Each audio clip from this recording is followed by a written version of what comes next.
تعالی عنہ قال قال رسول اللہ صلی اللہ علیہ وسلم قال رجل لم يعمل خيرا قط لأهله وفي رواية توجه أسرف رجل على نفسه فلما حضره الموت أوصى بنيه إذا مات فحرقوه ثم ذروا نصفه في البر ونصفه في البحر فوالله لئن قدر الله عليه ليعذبنه عذابا لا يعذبه أحدا من العالمين فلما مات فعلوا ما أمرهما فأمر الله البحر فجمع ما فيه وأمر البر فجمع ما فيه ثم قال له لما فعلت هذا قال من خشيتك يا ربي وأنت أعلم فغفر له رواه البخاري أو كما قال عليه السلام.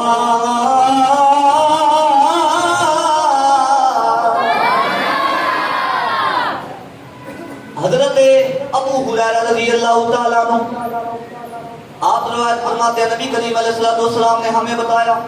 فرمایا صحابہ ایک بندہ لم یعمل خیرا قط لأہلہ جس نے کبھی کوئی خیر کا کام نہیں کیا جس کدے کوئی چنگا کام ہے وفی روایت ایک روایت میں اسرف رجل علی نفسہ ایک بندہ ایسا جس نے اپنے جان پہ ظلم کیا یعنی نیکیاں نہیں کی گناہ زیادہ کیے نیکیاں فرما فلما حضرہ الموت جدو دی موت دا ویلا آیا فرما جدو دی موت قریب آ گئی اپنے بیٹیاں نو بلایا کہ بیٹیاں نو بلا کے آنا ہے بیٹے ہو جدو میں مر جاواں فرما ساری زندگی گناہاں دے وچ گزاری ہے ساری زندگی پاپ کیتے اے میرے بیٹو جب میں مر جاؤں فرما میری لاش کو جلا دینا کیا کرنا آگ لا دے جلا دے فرمایا جلا کے راکھ جو بن جائے فرمایا راکھ نو فرمایا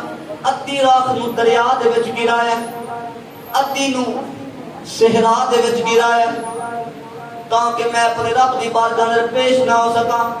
اگر میں رب دی بارگاہ اندر پیش ہو گیا او سزا ملے گی جڑی کدے کسے نو نہیں ملی کیونکہ ساری زندگی پاپ کیتے انہوں اپنے رب تو بڑا ڈر لگتا ہے میرے بیٹیوں میں نے نہ عمل کریا حضور فرمانے کو دی موت آ گئی اور دی روح نکل گئی نبی کریم علیہ السلام دے لیوانے حضور فرمانے جدوں مر گیا تے بیٹیاں نے اودی وصیت قبول کیتی اودی لاش نو جلایا اودی لاش نو جلا کے راکھ نو دریا دے وچ صحرا دے وچ گرایا اللہ تعالیٰ سارا عمل پہ ویکھتا ہے سارا کچھ اللہ تعالیٰ دیکھ رہے نبی علیہ السلام دے دیوانے حضور نے فرمایا صحابہ جدوں دے بیٹیاں نے کر لیا اللہ نے دریا نو حکم فرمایا اے دریا دی راکھ واپس کر دے صحرا نو حکم فرمایا صحرا دی خاک واپس کر دے او دی خاک واپس ہوئی او دا جسم مکمل ہو گیا جدوں جسم مکمل ہویا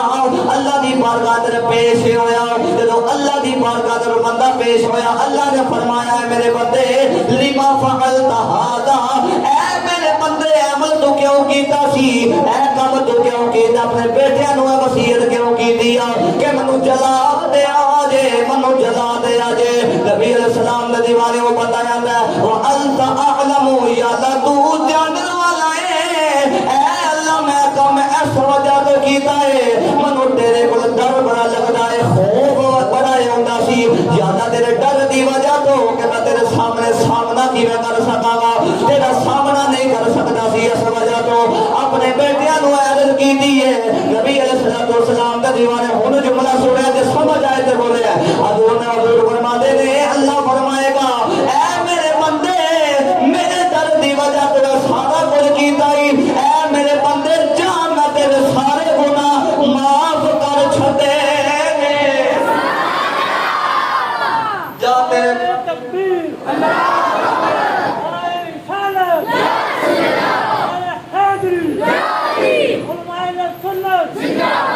جا میں تیرے سارے گناہ آوے دے صحیح کوئی اللہ پاک کی بات ہے میرا صاحب آج میں کھڑی ہوئی ہے آپ نے فرمایا جے دل پر تینوں منہ نہ لاوے جے دل بری تینوں منہ نہ لاوے تے پچھایو صدا